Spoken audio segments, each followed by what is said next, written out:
Hello everyone and welcome back to my channel.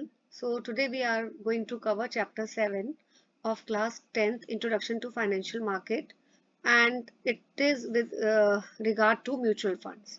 Right, so let's start with the topic. So first question in the chapter is, what is the regulatory body for mutual fund? आपको since the beginning of this unit, I have already shared this with you all many times कि जो regulatory body है that is SEBI, that is Securities Exchange Board of India. ये one marker आपका जरूर full form आ सकता है सेबी का, important है. ठीक है, जितने भी म्यूचुअल फंड्स हैं उनको सेबी के साथ जरूर रजिस्टर करना चाहिए. क्वेश्चन नंबर 2, बेनिफिट्स क्या है अगर हम म्यूचुअल फंड में इन्वेस्ट करते हैं? तो म्यूचुअल फंड में इन्वेस्ट करने के बहुत बेनिफिट्स हैं. पहला है स्मॉल इन्वेस्टमेंट. तो अगर आप के पास स्मॉल सेविंग्स हैं, कम सेविंग्स हैं, तो भी आप म्यूचुअल फंड में आप इन्वेस्ट कर सकते हैं. ठीक है, और आपको उसका स्मॉल इन्वेस्टमेंट करके भी बेनिफिट्स आपको मिलेगा. सो स्मॉल इन्वेस्टमेंट सबसे फर्स्ट बेनिफिट है. Second, professional fund management. अब म्यूचुअल फंड देखिए, म्यूचुअल फंड ये कौन manage, there is a asset management company. Asset management company मैंने शुरू में भी बताया था. तो जो लोग हैं वो अपनी सारी सेविंग्स इन कंपनी को देते हैं और ये कंपनी आगे इन्वेस्ट करती है. राइट, तो ये जो एसेट मैनेजमेंट कंपनी है, they have the fund managers. ये क्या करते हैं, लोगों की सेविंग्स जो है they pool, collect the money और उसको फिर आगे ये इन्वेस्ट करते हैं. तो they are professional in this work, they have good amount of experience, expertise. तो वो लोगों का रिसोर्स जो है बहुत ढंग से मैनेज करते हैं. तो प्रोफेशनल मैनेजमेंट का बेनिफिट मिलता है अगर हम म्यूचुअल फंड्स के थ्रू इन्वेस्ट करते हैं. Third, spreading risk.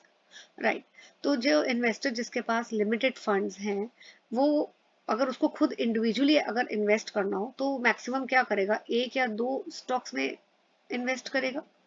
ठीक है, और इससे उसका रिस्क भी बढ़ सकता है. क्यों रिस्क बढ़ सकता है? अगर एक स्टॉक में इन्वेस्टर ने इन्वेस्ट किया है और उसका प्राइस, शेयर प्राइस कम हो जाता है तो इन्वेस्टर को काफी लॉस हो सकता है. लेकिन म्यूचुअल फंड में इन्वेस्ट करके वो अपना रिस्क जो है वो स्प्रेड कर देता है.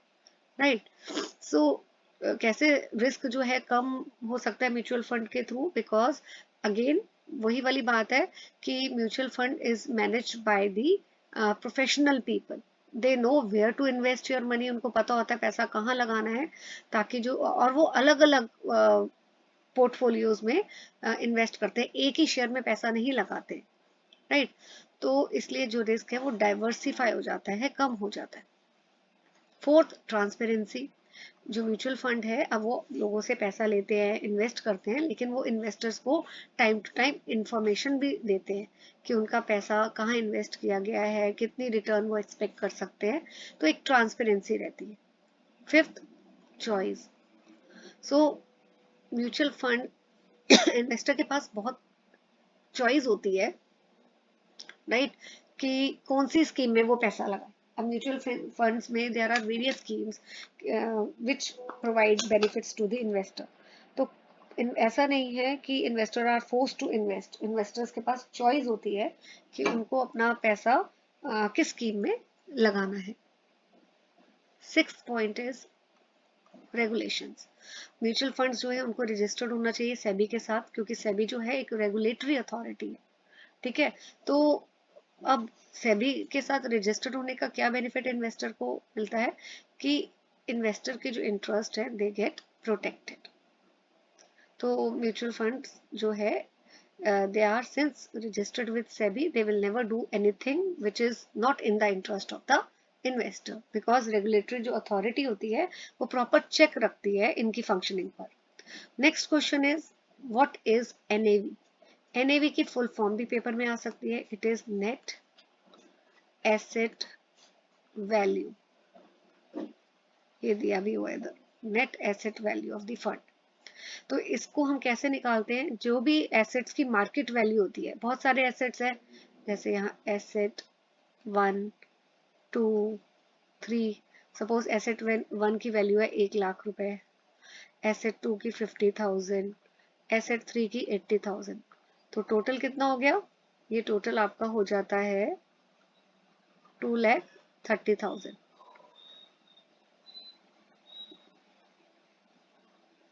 2,30,000 जो है वो एसेट की टोटल, सारे एसेट्स की टोटल वैल्यू है। ठीक है, इस एसेट्स की टोटल वैल्यू में से हम सब्ट्रैक्ट करेंगे लाइबिलिटीज। तो सपोज लाइबिलिटीज जो है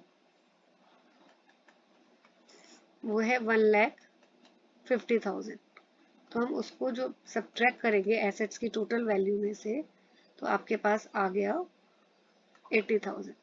तो ये 80,000 क्या हुआ? Net asset value.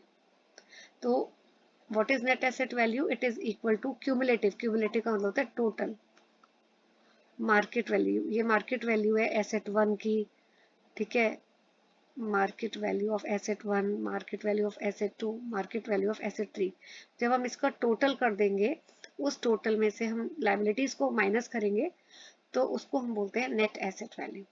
And next question paper में आ सकता है, तो net asset value per unit किसको बोलते हैं? ये जो हमने ऊपर नेट एसेट वैल्यू कैलकुलेट किया था, ठीक है, तो मैं यहाँ लिख देती हूँ, जो भी हमने नेट एसेट वैल्यू कैलकुलेट किया है, अगर हम इसको डिवाइड करेंगे नंबर ऑफ यूनिट्स आउटस्टैंडिंग, तो उससे उसको हम बोलते हैं net asset value per unit, right? Okay, अब नेक्स्ट क्वेश्चन है, are there any risk involve in investing in mutual fund? Yes, there is a risk. देखो, म्यूचुअल फंड में इन्वेस्ट हम जब भी इन्वेस्टर्स करते हैं, तो आपको रिटर्न्स की एक्सपेक्टेशन होती है कि बेनिफिट होगा, बट ये 100% रिटर्न्स मिले वो ज़रूरी नहीं है। हमेशा इन्वेस्टमेंट में रिस्क होता है। Why there is a risk? Because जो एसेट्स म्यूचुअल फंड्स में इन्वेस्ट करते हो जब भी आप, तो रिटर्न जो है वो डिपेंड करता है कि कंपनी की परफॉर्मेंस कैसी है। ठीक है, क्या कंपनी कभी भी इंटरेस्ट देने में या अगर कंपनी ने डिबेंचर्स के थ्रू लोन लिया है या बॉन्ड्स के थ्रू लोन लिया है, तो कंपनी क्या अपनी पेमेंट टाइम पे इंटरेस्ट पेमेंट कर पा रही है डिबेंचर्स होल्डर्स को या नहीं? उस पे भी कंपनी की परफॉर्मेंस डिपेंड करती है। फिर फर्स्ट एक तो ये रीजन हो गया रिस्क का, परफॉर्मेंस। देन अगर कंपनी डिफॉल्ट है, उसका भी इम्पेक्ट पड़ता है, ठीक है, म्यूचुअल फंड्स पे, परफॉर्मेंस पे। थर्ड रीजन ये भी हो सकता है why mutual funds are risky, क्योंकि इंडस्ट्री में कभी जो है if it is there is a down turn, या गवर्नमेंट ने कोई ऐसी रेगुलेशन लगा दी है किसी भी इंडस्ट्री को लेके जिससे म्यूचुअल फंड्स भी इफेक्ट हो रहे हैं, तो परफॉर्मेंस म्यूचुअल फंड की जो है वो इफेक्ट हो सकती है। अब कौन कौन से रिस्क होते हैं म्यूचुअल फंड में? फर्स्ट है आपका मार्केट रिस्क। मार्केट रिस्क का मतलब है कि अगर ओवरऑल स्टॉक मार्केट जो है वो फॉल कर रही है, ठीक है, कोई भी रीजन हो सकता है स्टॉक मार्केट क्यों डाउन जा रही है, because of certain economic factors, ठीक है, तो उसकी वजह से जो स्टॉक है, वैल्यू जो है शेयर स्टॉक का, बॉन्ड का, वो ड्रॉप हो सकता है। तो अगर इसको मैं सिंपल लिख देती हूँ, अगर टोटल नहीं लिखेंगे, अगर स्टॉक मार्केट में अगर कुछ फॉल होता है, तो उसकी वजह से जो वैल्यू है स्टॉक की या बॉन्ड की, वो भी कम हो सकती है, ठीक है, और उसका भी, तो when the value of stock decreases, तो there is a element of risk. तो अगर स्टॉक मार्केट में डाउनफॉल है, तो उसका इम्पैक्ट भी आपके स्टॉक की वैल्यू पे पड़ता है। नॉन मार्केट रिस्क कौन सा होता है कि अगर कोई कंपनी के बारे में मार्केट में बैड न्यूज़ है कि कंपनी जो है अच्छा परफॉर्म नहीं कर रही या लोगों को चीट कर रही है, तो उससे भी स्टॉक प्राइसेस कम हो सकते हैं।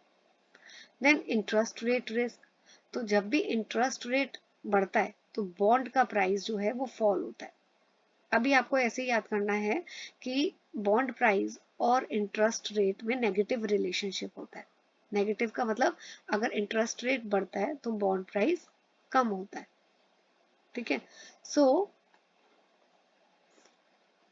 अगर बॉन्ड प्राइस कम होता है, तो ये भी फंड्स को नेगेटिवली इफेक्ट करता है। फोर्थ है आपका क्रेडिट रिस्क। क्रेडिट रिस्क क्या होता है? आपको पता है बॉन्ड्स आर डेप्ट ऑब्लिगेशन, ठीक है। सो अगर कंपनी डिफॉल्ट करती है कि कंपनी इंटरेस्ट प्रॉपरली टाइम से नहीं रिपे कर पाती है, बॉन्ड होल्डर्स को नहीं दे पाती, उनका प्रिंसिपल अमाउंट नहीं दे पाती, तो उसका भी नेगेटिव इम्पैक्ट पड़ता है फंड्स में। Okay, what are different types of mutual funds? Mutual funds सबसे पहले हम क्लासिफाई करेंगे on the basis of objective. तो इसमें फर्स्ट में लिख देती हूँ, पहला है इक्विटी और ग्रोथ फंड्स। इक्विटी और ग्रोथ फंड्स, जो funds that invest in equity shares, अगर फंड्स जो हैं वो इक्विटी शेयर्स में इन्वेस्ट कर रहे हैं। देखो मैंने आपको बताया था ये सपोज म्यूचुअल फंड्स है, ठीक है। अब लोगों ने अपनी सेविंग्स, पब्लिक ने या इन्वेस्टर्स बोल लो, अपनी सेविंग्स यहाँ पे लगाई है, म्यूचुअल फंड्स को दे दी है। तो म्यूचुअल फंड्स आगे क्या करते हैं, इन्वेस्ट करते हैं। सपोज अगर वो इक्विटी शेयर्स में इन्वेस्ट करते हैं तो हम उनको बोलते हैं इक्विटी फंड्स, ठीक है। ऑब्जेक्टिव क्या होता है इक्विटी फंड्स में इन्वेस्ट करने का, कि आपकी जो इन्वेस्टमेंट है वो एप्रिशिएट करे, वो बढ़े over a period of time. तो ये इनको और बहुत तरह के इक्विटी फंड्स होते हैं। कौन कौन से होते हैं इक्विटी फंड्स? डाइवर्सिफाइड फंड्स, अभी हम इनके बारे में पढ़ेंगे। सेक्टर स्पेसिफिक फंड्स, ये भी इक्विटी फंड्स ही हैं। Index based funds, these are also this equity funds, right. अब नेक्स्ट चीज है जो, ये किस इन्वेस्टर्स के लिए सुटेबल है इक्विटी फंड्स? कौन से इन्वेस्टर्स जो हैं वो चाहते हैं कि उनका पैसा अगर इक्विटी फंड्स में इन्वेस्ट है तो they are happy with that. It is suited for investors जिनको अपनी इन्वेस्टमेंट में एप्रिसिएशन चाहिए, कैपिटल एप्रिसिएशन ढूंढते हैं वो, कि जो भी पैसा लगाया वो बढ़े, तो ये उन इन्वेस्टर्स के लिए बेटर है। Then diversified funds, diversified funds क्या होते हैं? ये वो इन्वेस्टर्स के लिए सुटेबल है जो रिस्क एवर्स है, जो रिस्क नहीं चाहते। देखो होता क्या है, अगर आप एक ही चीज में पैसा लगाओ, एक ही शेयर्स में लगाओ, एक ही स्टॉक में लगाओ, तो आपका अगर वो शेयर का प्राइस फ्यूचर में डाउन हो रहा है तो आपको तो लॉस हो जाएगा। लेकिन डाइवर्सिफाइड फंड्स क्या है, वो कुछ पैसा इक्विटी शेयर्स में लगाते हैं, कुछ बॉन्ड्स में लगाते हैं, कुछ डिवेंचर्स में लगाते हैं। तो इसी चीज को बोलते हैं डाइवर्सिफाई करना। तो अगर एक का पैसा कम भी हो रहा है, सपोज बॉन्ड्स का पैसा कम हो रहा है, बॉन्ड्स की वैल्यू कम हो रही है, तो भी इन्वेस्टर्स को बहुत रिस्क नहीं है, क्योंकि उनका पैसा एक जगह इन्वेस्ट नहीं है, अलग अलग जगह इन्वेस्ट है, तो उनको बहुत ज्यादा लॉस नहीं होगा। सो ये उन इन्वेस्टर्स के लिए बेनिफिट होता है जो रिस्क अवॉइड करना चाहते हैं, डाइवर्सिफाइड फंड। फिर थर्ड आता है सेक्टर फंड्स। सेक्टर फंड्स किन इन्वेस्टर्स के लिए होता है? जो बुलिश होते हैं। अब बुलिश का मतलब क्या होता है? हु आर बुलिश इन्वेस्टर्स को हम बुलिश तब बोलते हैं अगर वो इन्वेस्टर्स ये बिलीव करते हैं कि शेयर प्राइसेस जो है वो इट विल इंक्रीज, वो बहुत पॉजिटिव रहते हैं मार्केट के बारे में। उनको लगता है कि प्राइसेस जो है वो फ्यूचर में बढ़ेंगे, राइट। तो those investors basically they prefer कि उनके जो फंड्स हैं, उनका जो पैसा है वो कहाँ इन्वेस्ट हो? सेक्टर फंड्स में। तो ये भी जो फंड्स होते हैं ये कहाँ पे इन्वेस्ट करते हैं? इक्विटी शेयर्स में, right. Then come your index funds, I think point number 4 ही है ये, यस। अब इंडेक्स फंड्स कौन से? अच्छा, अभी मैंने आपको बुलिश बताया, एक टर्म और आपको आगे कभी चैप्टर्स में देखने को मिलेगी, बियरिश। बियरिश इन्वेस्टर्स कौन होते हैं? जो हमेशा नेगेटिव होते हैं मार्केट के बारे में, वो सोचते हैं प्राइसेस हमेशा गिरेंगे ही गिरेंगे, शेयर प्राइसेस गिरेंगे। तो ये फर्क होता है। There are two types of investors, bullish and bearish. Bullish सोचते हैं कि प्राइसेस बढ़ेंगे और बियरिश सोचते हैं प्राइसेस कम होंगे। Now comes index funds. What are index funds? तो इंडेक्स फंड्स वो म्यूचुअल फंड्स होते हैं जो मार्केट को, they do not try to beat the market. वो क्या करते हैं, वो लोगों का पैसा कलेक्ट करते हैं, इन्वेस्टर्स का, और उन्हीं स्टॉक्स में इन्वेस्ट करते हैं विच रिप्रेजेंट द इंडेक्स। यानी वो बेसिकली क्या करते हैं, वो कॉपी करते हैं मार्केट इंडेक्स को। तो इसमें मैं लिख देती हूँ, they basically copy market index, जैसे कि निफ्टी 50, लाइक निफ्टी 50, तो निफ्टी 50 जो भी वहां पे इंडेक्स में जो भी है प्राइस, वो उसी को वही सेम कॉपी कर लेते हैं। वो स्टॉक्स को बाय करते हैं जो that are in the index, उसी प्रोपोर्शन में बाय करते हैं। ठीक है, और रिटर्न भी उनका ऑलमोस्ट सेम होता है। तो वो लोग इंडेक्स फंड्स क्या बेसिकली करते हैं, ये वो म्यूचुअल फंड्स हैं जो सिंपली जो निफ्टी 50 है उसको उसको कॉपी करते हैं, right. So objective is not to beat the market, not to beat the market, but to give return equivalent to market return. तो वो सिंपली क्या करते हैं कि जो मार्केट इंडेक्स में स्टॉक एक्सचेंज में जो निफ्टी 50 है, निफ्टी 50 का जो भी वैल्यू है वही वैल्यू वो अ, जो निफ्टी 50 में जो भी वैल्यू है शेयर्स की, ठीक है, कोई भी जो शेयर्स लिस्टेड हैं स्टॉक एक्सचेंज में, उन्हीं शेयर्स में पैसा लगाते हैं कि जो इंडेक्स में ऑलरेडी लिस्टेड है, वो कहीं नई जगह नहीं लगाते हैं।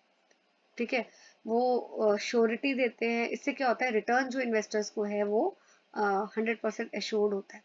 सो they just copy the market index. Nifty 50 में जो भी स्टॉक लिस्टेड है उन्हीं स्टॉक्स में ये they invest. Then what are tax saving funds? They offer tax benefit to investors. तो अगर आप इस फंड में पैसा लगाते हो तो आपको इनकम टैक्स के अंदर बहुत बेनिफिट मिलता है, कुछ रिबेट्स मिलते हैं, रिबेट्स का मतलब होता है कंसेशन मिलते हैं। देन कम्स योर डेप्ट और इनकम फंड्स। तो ये किन इन्वेस्टर्स के लिए बेटर है, ये वाले funds? Those who are averse to risk, जो रिस्क को ज्यादा पसंद नहीं करते हैं, अवॉइड करना चाहते हैं, और कैपिटल भी चाहते हैं उनकी प्रिजर्व रहे, उस कैपिटल में कोई भी मतलब कम ना हो, प्रिजर्व करना चाहते हैं। तो ये कहाँ इन्वेस्ट, ये फंड्स कहाँ इन्वेस्ट करते हैं? ये करते हैं बॉन्ड्स में, डिबेंचर्स में, गवर्नमेंट सिक्योरिटीज में, जो सेफ होती है। ठीक है, अदर मनी मार्केट इंस्ट्रूमेंट्स में। तो इक्विटी शेयर्स में पैसा कौन से फंड्स लगाते हैं?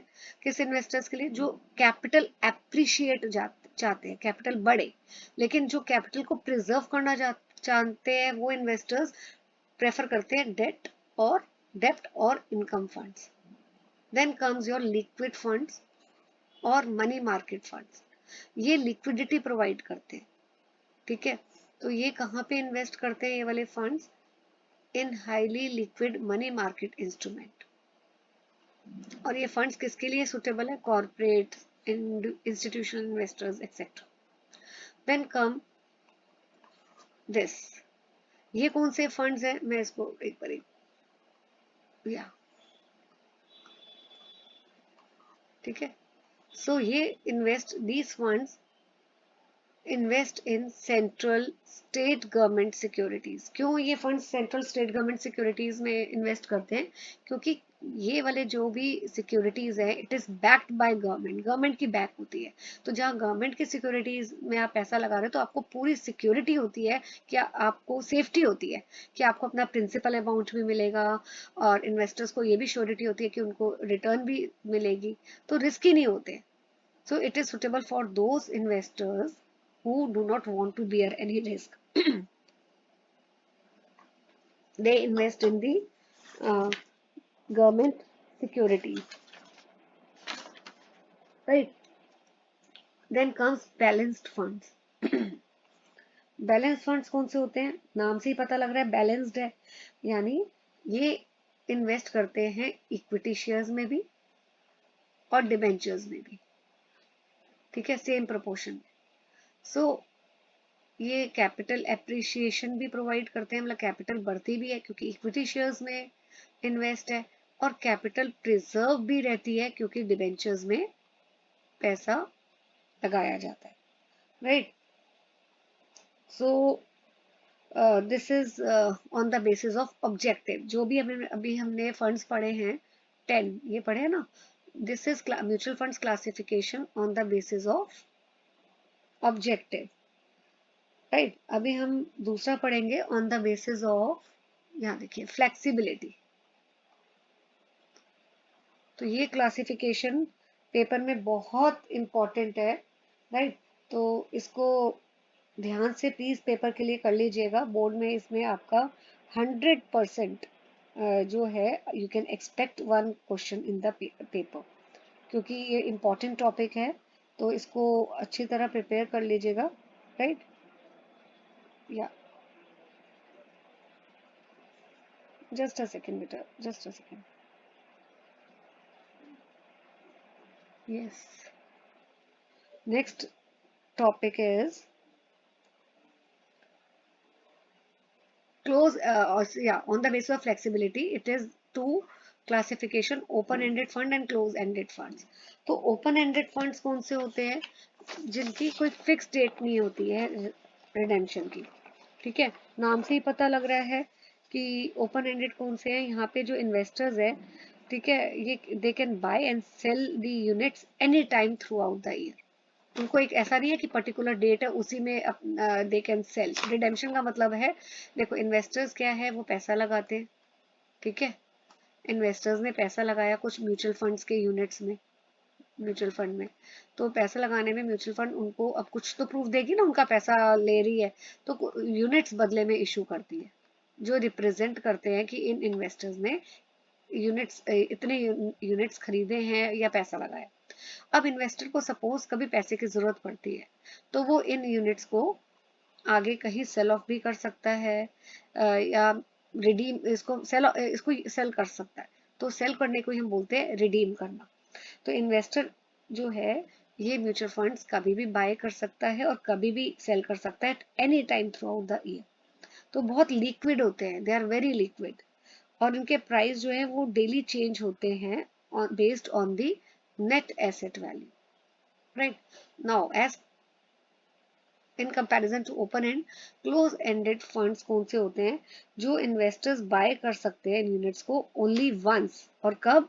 During initial public offering. सिर्फ जब इनिशियली ये ऑफर किए जाते हैं तभी इन्वेस्टर्स जो हैं, ये फंड्स ओपन होते हैं और उसके बाद ये क्लोज हो जाते हैं, ठीक है। आपने इसको खरीद लिए, म्यूचुअल फंड में पैसा लगा दिया, तो इन्वेस्टर्स ने ये खरीद लिए, और जैसे ही खरीद लिए ये फंड्स क्लोज हो जाते हैं, ठीक है। आप इसमें से then these funds have a fixed date of redemption. Fix date of redemption का मतलब है इनकी एक फिक्स मेच्योरिटी डेट होती है। जैसे अगर आपने पैसा लगाया तो, और ये इसमें बोला हुआ है कि 50 आपने पैसा लगाया 15 दिसंबर 2024, राइट। तो और यहाँ पे क्लियर लिखा है कि 15 अक्टूबर 25 से पहले आपको पैसा वापस नहीं मिलेगा। तो आप इनकी फिक्स डेट मेच्योरिटी डेट होती है, आपको आपका पैसा कब वापस मिलेगा? 15 अक्टूबर से पहले नहीं मिलेगा, इसलिए हम इसको क्लोज एंडेड फंड्स बोलते हैं, ठीक है। यहाँ पे यूनिट्स जो हैं वो स्टॉक एक्सचेंज में लिस्टेड होते हैं, तो आपको you can sell them to other investors, आप उनको सेल कर सकते हो any time, you can sell them to other investor. लेकिन इस चीज का आपको ध्यान रखना पड़ेगा कि ओपन एंड में आप कभी भी बाय और सेल कर सकते हो, लेकिन क्लोज एंडेड फंड्स जो हैं, आप उसको खरीदोगे भी एक ही बारी, कब? आप इसको कभी भी ऐसे नहीं कि कभी भी खरीद लिया, जब ये इनिशियल पब्लिक ऑफरिंग में ऑफर किए जाएंगे तभी आप क्लोज एंडेड फंड्स को खरीद सकते हो। और आपको अपने पैसा वापस कब मिलेगा? ऐसा नहीं आपने कभी भी सेल किया तो आपको आपका पैसा वापस मिल गया, नो। आप इसको फिक्स्ड मेच्योरिटी डेट पे ही सेल करके रिडीम करके अपना पैसा वापस ले सकते हो। दूसरी चीज ये है कि ज्यादातर क्लोज एंडेड फंड्स जो हैं ट्रेड किए जाते हैं at a discount to net asset value, right. तो जो भी एक्चुअल वैल्यू होती है उससे कम में ये ट्रेड किए जाते हैं, okay. Now what are the different investment plans? अब इन्वेस्टमेंट प्लान्स की बात हो रही है, तो पहला है growth plan and dividend plan. Growth plan का मतलब क्या होता है? ये वो स्कीम होती है, राइट। सबसे पहले तो आपको पेपर में ये डेफिनेशन भी आ सकती है, ये मैं मार्क कर देती हूँ, यस। इन्वेस्टमेंट प्लान अगर आ जाता है कि कैसे इसको डिफाइन करना है, प्लीज लर्न दिस डेफिनेशन, यहाँ से लेके यहाँ तक। तो इन्वेस्टमेंट प्लान का मतलब होता है वो सर्विसेज जो फंड्स प्रोवाइड करते हैं इन्वेस्टर्स को, ठीक है। So it refers to the services that the fund provide to the investor. So कौन कौन से इन्वेस्टमेंट प्लान्स हैं? पहला है ग्रोथ प्लान। ग्रोथ प्लान का मतलब है it is a plan under a scheme. ये वो स्कीम है जो जब आप इन्वेस्ट करते हो तो आपको रिटर्न्स जो मिलेंगी वो री इन्वेस्ट हो जाती है। ठीक है, देखो आपने इसको सिंपल शब्दों में मैं समझा देती हूँ। आपने इन्वेस्ट किया, ठीक है, इन्वेस्टमेंट की। अब इन्वेस्टमेंट का एक बेनिफिट क्या होता है, आपको इसमें रिटर्न्स मिलते हैं। तो ये रिटर्न्स जो हैं जब आप उसको आपके हाथ में आपको नहीं मिले, सपोज आपको प्रॉफिट हुआ कंपनी को, आपने जहाँ पे भी पैसा लगाया था तो कंपनी वो प्रॉफिट आपको हाथ में नहीं दे रही है, वो उसको री इन्वेस्ट कर देती है। ठीक है, री इन्वेस्ट कर देती है। इससे आपकी जो इन्वेस्टमेंट है, सपोज आपने 1 लाख इन्वेस्ट किए थे, अब 10,000 आपको प्रॉफिट हुआ है, तो वो 10,000 आपको हाथ में नहीं मिला लेकिन कंपनी ने री इन्वेस्ट कर दिए। तो उसका बेनिफिट क्या हुआ, जो आपने इन्वेस्टमेंट की थी 1 लाख की, वो बढ़ के कितनी हो गई, 1,10,00,000। तो इससे कैपिटल जो है आपकी वो बढ़ती है। लेकिन डिविडेंड प्लान में क्या होता है बेटा, डिविडेंड प्लान में आपकी जो ये 10,000 था वो आपको डिस्ट्रीब्यूट हो जाएगा, यानी आपके हाथों में उसको मिल जाएगा, आपको उसका बेनिफिट मिलेगा 10,000 का। तो ये उन इन्वेस्टर्स के लिए सूटेबल है जिनको एक रेगुलर इनकम चाहिए होती है। जैसे जो लोग रिटायर हो जाते हैं, ठीक है, अब उनकी जॉब नहीं है, तो उनको कुछ खर्चों के पूरा करने के लिए वो ये चाहते हैं उनको डिविडेंड मिले, उनको टाइम टू टाइम ये 10,000 मिले, ये इन्वेस्ट ना किया जाए। तो जो चाहते हैं उनकी कैपिटल बढ़े, उनके लिए ग्रोथ प्लान बेटर है, और जो चाहते हैं उनको रेगुलर इनकम मिले उनके लिए डिविडेंड प्लान बेटर है। अब नेक्स्ट आता है आपका डिविडेंड री इन्वेस्टमेंट प्लान। ये कौन सा प्लान होता है, इसमें एक ऑप्शन होती है, एडिशनल ऑप्शन है, ठीक है, स्कीम में, for reinvestment of income distribution, it is refer to as dividend reinvestment plan. ये तो अभी मैंने सिर्फ रीड किया, इसका मतलब क्या है, जो भी डिविडेंड इन्वेस्टर्स को दिए गए हैं, डिक्लेयर किए गए हैं, ठीक है, जैसे ऊपर वाले केस में 10,000 डिविडेंड डिक्लेयर किए थे इन्वेस्टर्स को, ठीक है, तो इन्वेस्टर के बिहाफ पे पहले डिक्लेयर किए जाते हैं, लेकिन उसको फिर री इन्वेस्ट किए जाते हैं, तो इसको बोलते हैं dividend reinvestment plan. Growth plan क्या है कि जो भी रिटर्न्स है वो री इन्वेस्ट हो जाती है। डिविडेंड प्लान क्या था कि इनकम जो है यानी डिविडेंड जो जिन्होंने इन्वेस्टर्स ने पैसा लगाया उनको दे दिया जाता है। अब डिविडेंड री इन्वेस्टमेंट प्लान क्या है, यहाँ डिविडेंड डिक्लेयर तो करते हैं लेकिन उस डिविडेंड को डिक्लेयर करने के बाद री इन्वेस्ट कर दिया जाता है इन्वेस्टर के behalf. Then what are the rights that are available to mutual fund holder in India? SEBI ने कुछ अकॉर्डिंग, आपको पता है म्यूचुअल फंड को कौन रेगुलेट करता है, सेबी करता है।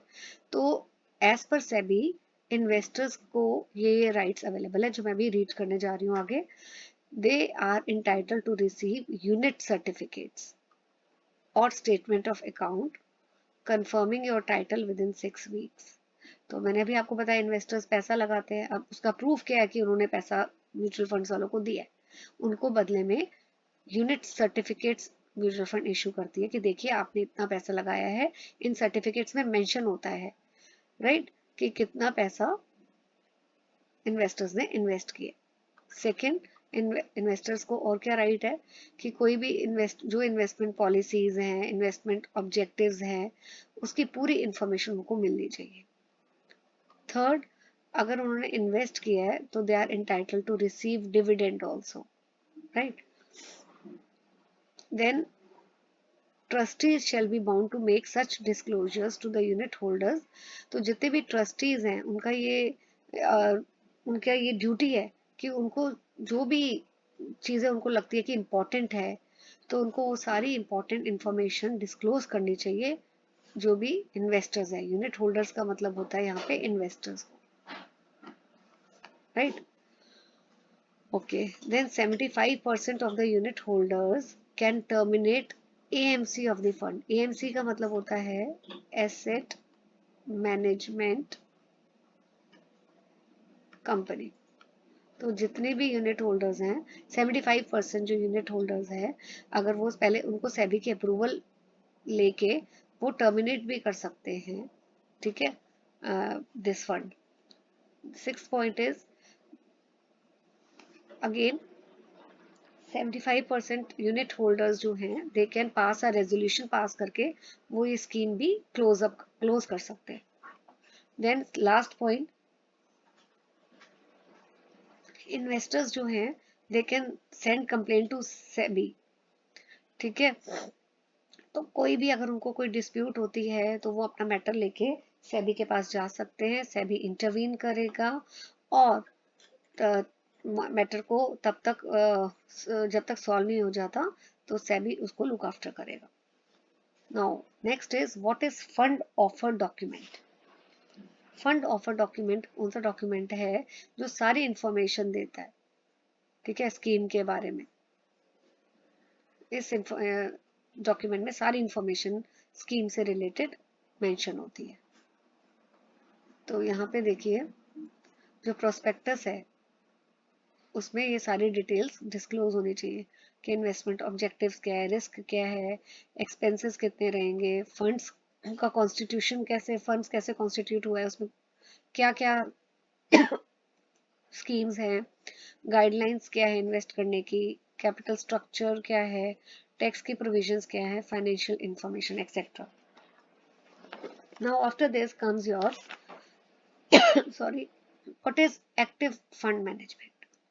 देखो अब आपने अपना पैसा, इन्वेस्टर्स ने अपना पैसा इकट्ठा एसेट मैनेजमेंट कंपनी करती है, राइट। तो सब बहुत सारे इन्वेस्टर्स होते हैं वो अपना पैसा यहाँ पे लगा देते हैं, right, in asset management company में। तो एसेट मैनेजमेंट कंपनी क्या करती है, एक फंड मैनेजर अपॉइंट करती है। फंड मैनेजर ये देखिए यहाँ लिखा हो। तो ये फंड मैनेजर जो है दे इन्वेस्ट दी मनी। तो ये जो फंड्स मैनेजर होते हैं ये इन्वेस्टर्स के बिहाफ पे देखते हैं कि कहाँ इन इन्वेस्टर्स का पैसा कहाँ इन्वेस्ट आगे जाके करना है, किस कंपनी में करना है, कौन सी कंपनी अच्छा परफॉर्म कर रही है, राइट। तो इस फंड्स को हम बोलते हैं एक्टिवली मैनेज फंड। क्यों एक्टिवली मैनेज फंड बोलते हैं, क्योंकि they are managed actively by the fund manager. तो फंड मैनेजर जो है इन इन्वेस्टर्स के बिहाफ पे डिसीजन लेता है और इन्वेस्ट करता है उनका पैसा, right. Now two basic investment styles among the mutual funds are, एक है ग्रोथ इन्वेस्टिंग स्टाइल और दूसरा है वैल्यू इन्वेस्टमेंट स्टाइल। तो यहाँ पे जो ग्रोथ मैनेजर होता है, देखो ग्रोथ मैनेजर ही है वही इन्वेस्टर्स का पैसा मैनेज करता है और वही ध्यान में रखता है कि कैसे इन्वेस्टर्स को लॉस ना हो, उनको प्रॉफिट हो, उनका पैसा कहाँ लगाया जाए। ये जो ग्रोथ मैनेजर होते हैं ये उन कंपनीज में पैसा लगाते हैं, they look for the company that are expected to give above average earning growth. ये उन कंपनी में इन्वेस्टर्स का पैसा लगाते हैं जो ये एश्योर करती है या जिसमें हमेशा ये लगता है कि इधर इस कंपनी में पैसा लगाया जाए तो इन्वेस्टर्स को काफी फायदा होगा, क्योंकि ये कंपनीज, इन कंपनी से क्या एक्सपेक्टेशन होती है कि they will give good earnings, ठीक है, इनकी अर्निंग्स धीरे धीरे ग्रो करेंगी over a period of time. तो ग्रोथ मैनेजर्स उन कंपनीज में पैसा लगाते हैं जो फ्यूचर में काफी अच्छी रिटर्न्स या अर्निंग्स इन्वेस्टर्स को एश्योर करेगी।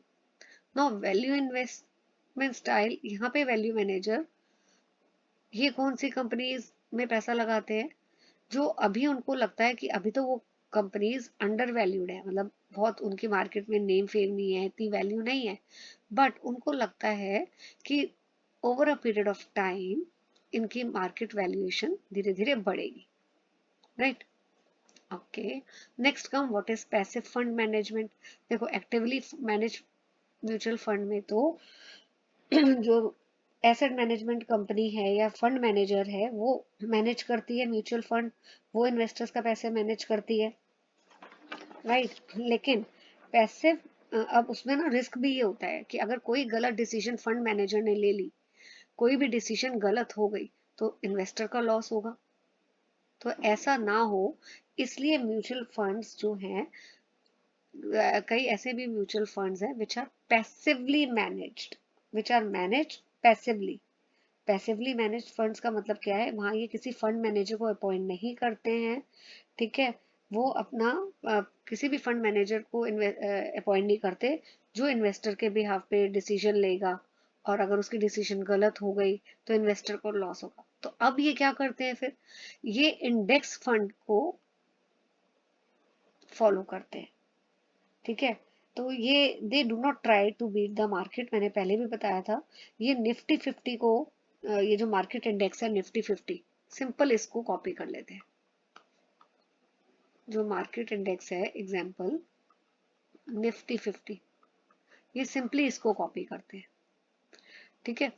तो इससे इनको क्या फायदा होता है कि जो भी स्टॉक्स निफ्टी 50 में लिस्टेड हैं उनको बाय करते हैं, ठीक है, उसी प्रोपोर्शन में बाय करते हैं। सो इसमें क्यों लोगों को ये इंडेक्स फंड्स पसंद है, क्योंकि कोई भी गेस या रिस्की डिसीजन नहीं होता।